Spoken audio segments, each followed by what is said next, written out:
9. mai.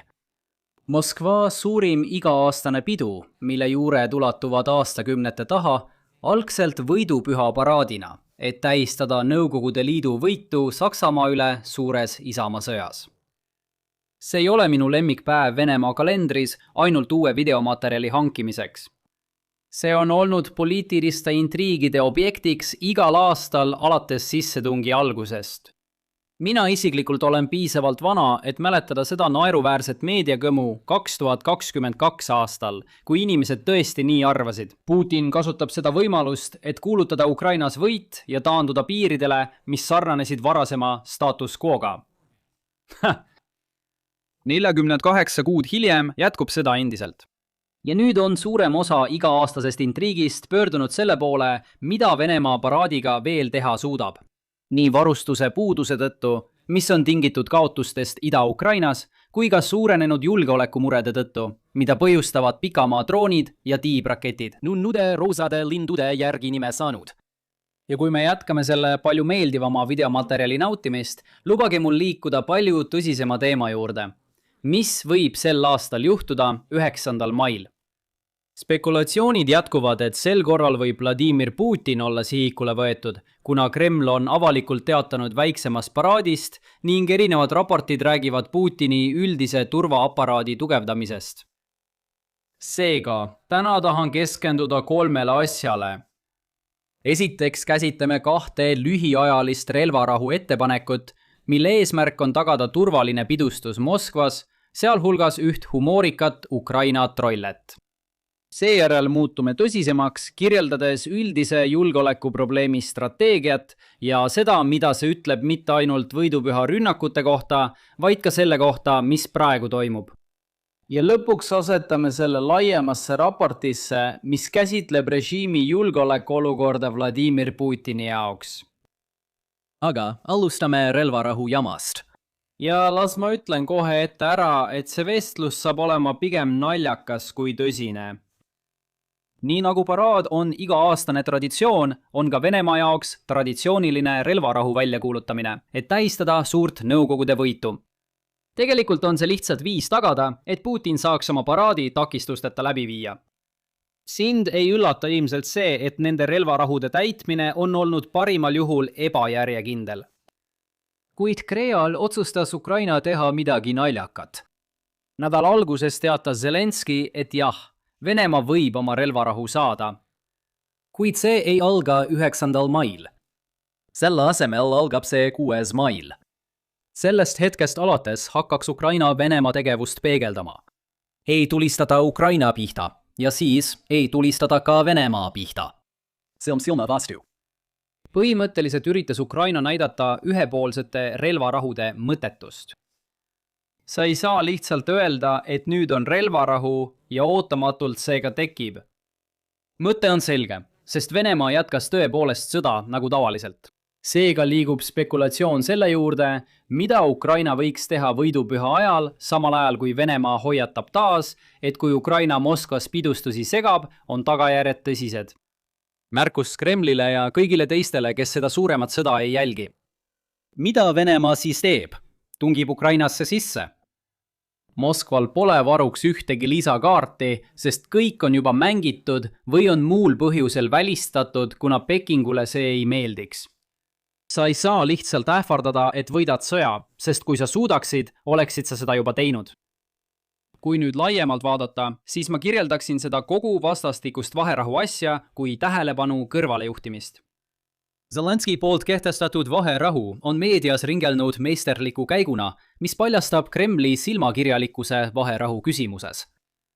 Olgu sellega, kuidas on, tegelikku mõju sõjalisele olukorrale sellel peaaegu polegi ning ma ei ole kindel, kes 4 aasta järel pole veel kujundanud arvamust, kellel on õigus. Nii et Ukraina on saanud kasu sellest, et sõja jälgijate seas on positiivne uudistsükkel. Aga tõeliselt oluline on see, mis juhtub võidupühal või vahetult enne võidupüha. Räägime sellest. Kuigi võidupüha annab kaitse jaotamise üldisele strateegilisele probleemile lihtsalt visuaalselt mõjuvama näite, on see ikkagi lihtsalt kaitsejõudude jaotamise küsimus. Võite mäletada, kuidas see dilemma töötab meie varasematest aruteludest, kuid lubage mul kiiresti meelde tuletada. Oletame, et Venemaal on paar võimalikku kaitsealast nõrkust, millest igaühel on oma haavatavuse tase, ning tal on hulk kaitsevahendeid, mida saab nendele kohtadele jaotada. Peamine mõte on see, et Venemaa ei peaks ressursse kahe koha vahel võrdselt jaotama. Selle asemel peaks Venemaa vaatama kahe koha suhtelist haavatavust ja jaotama ressursid nii, et lõplik risk oleks nende vahel võrdne. See on sellepärast, et kui sa annad ühele neist liiga palju ressursse, siis Ukraina ründab lihtsalt haavatavamat kohta ning iga kaitsevahend, mis teise kohta paigutati, oli sisuliselt mõttetu. Nüüd kujuta ette, et meil tekib äkitselt kolmas võimalik sihtmärk, mis ilmub ei kuskilt. See ongi ju tegelikult olukord võidupüha paraadiga. Ühel päeval aastas on olemas veel üks sihtmärk, millel pole praktilist väärtust, kuid mis muutub äkitselt propaganda eesmärkidel oluliseks. Rääkimata sellest, et hulk tähtsaid isikuid istub Moskva tänavatel lageda taeva all. Kahjuks Venemaa jaoks ei too paraadi olemasolu endaga kaasa imeväel uusi julgeolekujõude. Kremli käsutuses on endiselt sama palju kaitsevahendeid nagu varem, kuid nüüd on neil uus nõrk koht, mida tuleb kaitsta. Seega hajutab Venemaa oma kaitsejõude mujal, sest ta peab kõigi sihtmärkide haavatavuse ühtlustama. Sellest tuleneb 3 järeldust, mis ei pruugi kohe silma paista. 1. Ukraina jaoks ei seisne peamine küsimus paraadi haavatavuses. Pigem on probleem selles, et puuduvad samaväärsed kaitsevahendid, mis muudab teiste võimalike sihtmärkide üldise haavatavuse palju suuremaks. 2. Igasugune spekulatsioon selle üle, mida Ukraina võiks 9. mail rünnata, nõuab parajat alandlikkust. Esimese taseme strateegiline mõtlemine ütleb, et paraad on haavatav, seega on see ilmselgelt sihtmärk. Teise taseme strateegiline mõtlemine ütleb, et kuna Kreml soovib paraadi kaitsta, rünnatakse selle asemel sel päeval hoopis olemasolevaid sihtmärke. Kolmanda taseme strateegiline mõtlemine ütleb, et see kõik on sisuliselt viik, sest optimaalne kaitsejaotus nõuab, et kõik sihtmärgid oleksid võrdselt haavatavad. Ja 4. taseme strateegiline mõtlemine ütleb, et Venemaa ei tea täpselt Ukraina võimekust neid sihtmärke tabada ning püüab seetõttu haavatavust ühtlustada, lähtudes oma parimast hinnangust Ukraina võimetele. Omakorda määrab Ukraina lõpliku sihtmärgi tõepoolest info, mida teab ainult Kiiev. Seetõttu pole meil eriti mõtet spekuleerida, mis see tegelik sihtmärk võiks olla. Sest kui meie teaksime seda infot, siis kindlasti teaks seda ka Kreml ning seega pole see tegelikult privaatne info, nagu algselt arvati. Lõpuks näeme juba, kuidas paraad Ukrainale kasu toob. Venemaa ei saa lihtsalt sõrmi nipsutada ja saada kõik turvasüsteemid Moskvas 9. mail hommikul kella 8 paika. Kremli peab õhutõrjesüsteemid paika viima juba mitu päeva ette. See tähendab, et olemasolevatel sihtmärkidel, nagu Venemaa rafineerimistehased, on juba nõrgenenud turvalisus. Te märkate, et Ukraina on viimasel ajal oma rünnakutes rohkem edu saavutanud, kuigi on raske eristada võidupüha mõju Venemaa üldisest lagunemisest. Liigume edasi meie tänase viimase teema juurde. Paraad ja selle ümber valitsev julgeolekuolukord toimuvad ajal, mil tundub, et Putin on üha enam mures oma režiimi stabiilsuse pärast. Lääne meedias hakkas levima väidetavalt ühe Euroopa luureagentuuri lekkinud raport, mis viitab sellele, et Kremlil on rohkem probleeme, kui avalikkus teab. Peamiste väidete kokkuvõtteks. Kõik, kes suhtlevad Putiniga, on tugevama jälgimise all. Putin veedab vähem aega Moskva punkris ja rohkem aega Krasnodari punkris ning endine kaitseminister Sergei Shoigu on keskne tegelane võimalikus riigipöörde vandenõus. Võtame hetke, et panna iga neist punktidest õigesse konteksti. Ma ei ole kindel, miks jälgimisega seotud punkt on nii palju tähelepanu saanud, sest see kõlab umbes nii. Paranoiline autokraat käitub nagu paranoiline autokraat ikka. Et seda taas võidupäevaga seostada, siis Venemaa ei korralda taas oma surematu polgu marssi, sest see tähendaks, et hulk suvalisi inimesi seisaks Putini lähedal. Ma ütleksin, et see teave lisab värvi teemale, mille tõepärasuses me juba veendunud olime. Krasnodari punkt on huvitavam. See asub siin, riigi lõunaosas. Moskva on siin üleval. Need on umbes sama kaugel Ukraina kontrollitavast territooriumist, kuid tee Krasnodari poole kulgeb üle suure kaitseta veeala, samas kui Moskva poole suunduvaid droone on loomulikumalt lihtsam maha võtta. See ütleb meile, et Putin on rohkem mures sisemiste ohtude kui Ukraina ohtude pärast. Või vähemalt usub ta, et Ukrainal on lihtsam värvata agente Moskvas kui Lõuna-Venemaal. Samuti on huvitav, et ta usub, et pealinnast väljas olemine on režiimi julgeoleku jaoks parem kui pealinnas olemine. See pöörab ümber üldise loogika, kuidas riigipöörded toimivad. Näiteks Gorbatšovi arreteerimine Adachas. Hoiad teda eemal, kindlustad valitsusstruktuuri pealinnas ja kuulutad siis kogu operatsiooni lõppenuks. Üks viis tänast olukorda mõista on see, et Putin on rohkem mures katsete pärast tema elu vastu, kui selle pärast, et keegi püüaks võimu haarata tavapärasemal viisil. Riigipöörde ohu osas on Šoigu huvitav isik, kellele näpuga näidata. Välja Putinil on või oli lähedane suhe ning võid leida lõputult fotosid, kus nad koos puhkusel on. Osa arutelust selle üle, miks Putin on või oli temaga nii lähedane, seisneb selles, et Šoigu isa oli pärit Siberist pärit Turgi rahvusrühmast.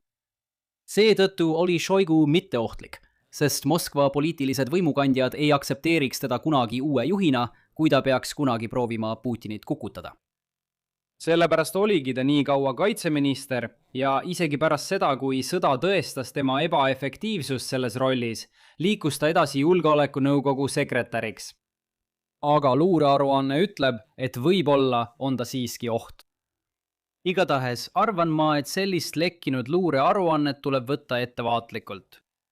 On lihtne kogu asi fabritseerida, avalikkusele avaldada ja siis vaadata, kuidas Moskva paranoiliselt reageerib. Alternatiivne pealkiri sellele võiks olla. Luureagentuur võib-olla viib läbi mõjutusoperatsiooni, aga ma ei usu, et see tooks nii palju klikke. Ma arvan ka, et on oluline mõista üldist olukorda, milles Venemaa praegu on. Ma tegin terve Geopolitics Helpline'i video sellest oma teisel kanalil, aga me peame ikkagi eristama Putin on läbi või Venemaa on katki klikipüügi tegelikust olukorrast. Vene positsioon näib praegu oluliselt halvem kui aasta tagasi. Aga on suur vahe sellel, kas Venemaa on murdepunktis või Kreml peab sõjamajandust uuesti läbi mõtlema. Kas nüüd võiks Moskva tänavatel toimuda riigipööre või mingisugune protestiliikumine? Muidugi. Kuid samuti on oluline mõista tegelikkust, et need on endiselt vähetõenäolised sündmused ning te ei tohiks usaldada kommentaatoreid, kes on viimased 2 aastat väitnud, et Venemaa on 2 nädala kaugusel kokkuvarisemisest. Ma toon selle punkti välja, sest see mõjutab seda, mida Ukraina peaks tegema võimalusega, mille võidupüha talle annab. Narratiivi järgi, et Putiniga on kõik, oleks avalik rünnak paraadile riigi lõplik murdepunkt. Ja ma saan aru, miks see narratiiv eksisteerib. See on selline asi, mida näeksid filmis, nii et on lihtne mõelda usutavale viisile, kuidas üks pomm ühel paraadil võiks kogu riigi kokku kukutada. Aga see võib olla ka lihtsalt poliitiline hoop Putinile, mida Kreml püüab päästa, kujutades ukrainlasi metslastena ja uuendades seeläbi vajadust Kiiev maha suruda. Kaitselise jaotuse probleemile tagasi tulles peaks Venemaa siiski kõiki neid riske ühtlustamama. Meie, klaviatuurisõdalaste, vaatenurgast peaks veel üks rünnak nafta rafineerimistehasele andma sõjas sama oodatava kasu kui paraadi ründamine. Tõsiasi, et viimane annaks paremat videomaterjali, tasakaalustub sellega, et pealinnas on kaitse palju tugevam ning seetõttu on ukrainlastel seal edu saavutamise võimalus väiksem. Niisiis, mis on meie tänased järeldused? Võistlevad relvarahud olid humoorikas kõrvalepõige, millel ei ole sõjakäigule olulist mõju. Võidupüha paraad tekitab Venemaale turvariski, kuid tegelik risk jaotub lõpuks laiali kõikidele teistele haavatavatele objektidele riigis. ja me peaksime seda uut julgeolekuraportit teadvustama, kuid sellele mitte üle reageerima, nagu iga teise suure sõjauudise puhul. Samal ajal, kui soovite rohkem teada saada probleemidest, mis kaasnevad Venemaa peatse kokkuvarisemise kohta valehäirete andmisega ja muuseas ka sellest, kuidas Ukrainale tegelikult paremat poliitilist toetust pakkuda, vaadake seda Geopolitics Helpline'i videot, millele ma varem viitasin. Ja kui teile tänane video meeldis, siis palun pange like, jagage ja tellige kanal ning kohtume juba järgmisel korral. Olge tublid.